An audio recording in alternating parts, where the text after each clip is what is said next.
पंतप्रधान किसान योजनेच्या लाभार्थ्यांना राज्यात लाभ मिळत नाही। केवायसीच्या नावाखाली त्यांना या योजनेपासून वंचित ठेवले जात आहे।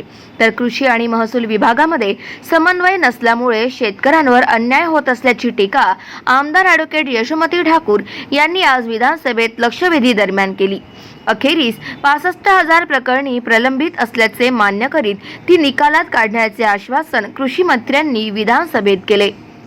डिपार्टमेंटचं कोऑर्डिनेशन जोपर्यंत होत नाही तोपर्यंत आपण पीएम किसानचं जे काम करायचं आहे ते करता येत नाहीये। एक तर कृषी विभागाकडे तुमचे पूर्ण पोस्ट भरलेल्या नाहीयेत, त्यांची इतका रायव्हलरी आहे की त्याचा मारा शेतकऱ्यावर बसतोय।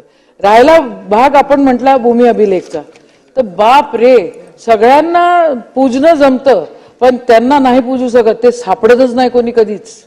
एका मोजणीला किती महिने आणि किती अख्खं वर्ष निघून जातं, शेतकरी रडत राहतो। अध्यक्ष महोदय, माझी आपल्या मार्फत मंत्री महोदयांना सरकारला विनंती आहे, हे कोऑर्डिनेशन जोपर्यंत होत नाही तोपर्यंत मोठे मोठे शब्द केवायसी वगैरे वापरण्यात काही अर्थ नाहीये।